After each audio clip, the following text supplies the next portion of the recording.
people, welcome back to Politics Watch. This is Sir P. Now, today I'm going to talk about the whole Skengdan situation because I woke up yesterday morning and I got a lot of messages saying, Sir P, and he says Skengdan drop out.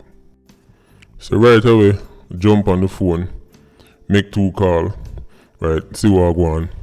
And I immediately heard the news that, well, the person who I asked, somebody who is them old time PNP people that were come from the 70s who know them man and used to hang around them man back in the day. So I was like, yo, me say you're a boss drop out, right? And they were saying to me, listen, me say Pipey drop out, right? But we don't know about Skengdan, right? So then I figured, you know what, let me just easy about get more time. Then it turned out that it was actually Skengdan Bridging, as I said, is a man named Pipey. Now, I think the reason why people get them mixed up is because, well, Pipey is a associate of Skengdan, them link, right? Pipey are one of them old-time original PNP man there, right? So them man they deep into the politics thing, and the man Skengdan, right? Them are Bridging.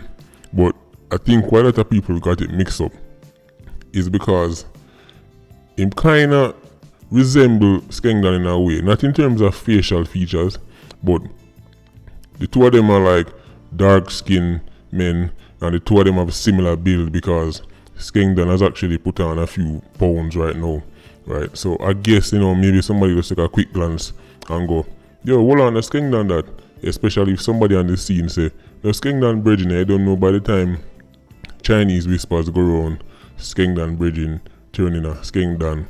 And I think that is how the whole rumor started to go around, right? So people, Skengdan is still here, right? It was another man by the name of Pipey. His real name is Franklin Paisley, right? Now people, this man is actually a big man in the area. As I said before, he's a well-known PNP man, right? And he's one of them, them long-time man that would just have them respect in the area, right?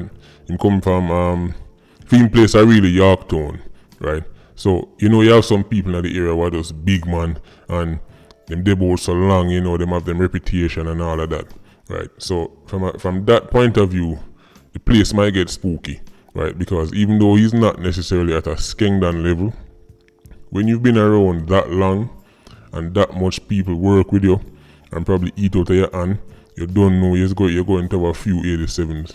Or even a few people who might not be full-time 87s, but just because them rate you and them say, boy, you used to give them this and give them that, they might want to defend it. So right now, the place tense. So, especially when other people don't actually know the motive yet. But you don't know them things that go already, people. You don't have to be nothing what you do this year or even last year. It can be old-time things. To be honest, don't have to be something you do directly. It can just be who you know, right? Not who you link with. So, as I said, you can't really figure out how 87s work because they don't do it based on logic. Now, somebody was asking me, Sir P, how you think, or why you think Skengdan still around? And I thought to myself, good question. Because they were listing off the name of people who got taken out over the years. And they were listing out, all the old-time, quote-unquote, dons. And the person was saying, how come Skengdan still there? Now, in my opinion, this is one of the reasons why Skengdan have gone the way of certain other dons. Skengdan was never really known for being, how would I say, he was never really known for being a badness don, right? Like how you have some people like Tesha or Waldy or them Monday, even Dodos Zeeks, right? Them man they were more known to be so-called, let's say, bad man. Even Dodos kind of touchy. Liberty is a better example, right? Liberty and them man, those men are known as bad man dan, as in they built their whole thing around badness. So because of that, they tend to have more enemies. Them tend to step on more toe, and them tend to have more people who want to dash them way. Right? Skengdan was really a money don, I mean, don't get me wrong, at that level, one phone call and you don't know what can happen to you. What I'm saying is, unlike somebody like a Livity or a Willie Agarth, right? Those men are more known for the badness side of it. For example, Willie Agarth was a man who was well known for the facts that him love put him on people, right? Willie Agarth, the man there, as the breeze blow too hard, drape up, box up. So them man there have a whole heap of enemy, right? Willie Agarth is a man when back in the days when him and the Roses crew are pull up in the party, them bound to make a new enemy every night, right? I don't know if a trouble follow him or him follow trouble, but that's how the thing go. I remember an incident. You used to have a place out there in you used to have a place called La Rousse. And you used to have these back then they used to have like a lot of hot spots. They don't really have them anymore. But them time there, people, once the Roses crew pull up, trust me, you haven't seen Bossy until you've seen the Black Roses crew in them prime. Even though them was like Bogle and them man, them have this kind of fun and jovial spirit. At the same time, them used to constantly fall out with people, right? Now, Skengdan on the other hand wasn't really known for that, right?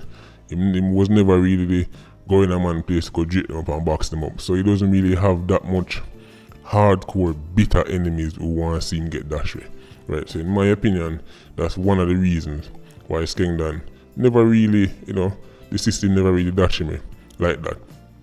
And there's also the fact that because him never really have the whole heap of crime surrounding him, and by crime I mean murders, as opposed to somebody like a Tesha. When the Klansman get hot and you have 20, 30, 40 people that drop out within a short space of time, then there's no pressure being placed on the government to get rid of you, right?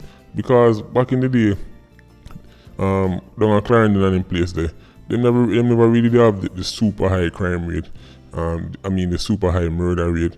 So the spotlight wasn't really there for say, yo, we need to shoot out Skengdan, right? He was never really a target like that, right? As opposed to when Matches Lane get hot and him say, alright, then I have to get shoot out. Jungle get hot, yes, alright, then I have a shoot out. Yardney get hot, Spanish Town get hot. Clarendon back then, it was really a money thing, right? Don't get me wrong, people. People end up going in the grave, right? So don't get me wrong. What I'm saying is the whole brutality, right, that you associate with somebody like a Livity, right, or a Willie Agarth and them Monday. Them never really have that. So Skengdan wasn't really on the radar to get dashed like that. So I think that is one of the reasons why he end up for steal the boat. No, right. Now, one last thing I want to touch on before I go, people. Somebody was asking me about the video I did on Horace Chang when he said the nation failed the police. And the person asked me a question, one of my subscribers asked me a question on Instagram. And people, that is really the best place to get to me if you want to chat to me, Instagram, right? The person said, well, Sir P, is there a possibility that the people fail the police from the point of view that they never really give them enough information and they don't help them out enough? Let me tell you why I don't agree with that. I'm more like to say the police fail the nation, because in my opinion, the number one reason why Jamaicans don't work with the police more is because they have no confidence in the police. And the same subscriber I was reasoning with used the word confidence, and I said that's the perfect word to draw for, right? The people have no confidence in the police in the sense that they are afraid that when them tell the police, say this 87 do this, or this 90 Octane did this, the same police will go back, go tell the criminals and make the criminals come dash them way. It's happened multiple times, right? Especially if you come from a certain community where small and one phone call everybody know your business. That is how a lot of people stop working with the police, right? And it's one thing to put your life in danger, but you see how them 87s are moving nowadays. Them a come and them a lick down all 3 family members. Them come, them a take revenge to one man and 9 people a get wet up, right? So that is one of the things that made the Jamaican people, or that makes the Jamaican people hesitant to work with the police. I don't think it's a case where people just, nobody don't want to help solve crime. No, people are genuinely afraid that the information they give the police will end up back into the ears of 87, and then the 87 come dash them and them family members, right? So I'm more likely to say the police fail the nation, especially when it comes on to that point, right? So people, there you have it. Patreon squad, big up on yourself. Please like, comment, and share the video. Bless.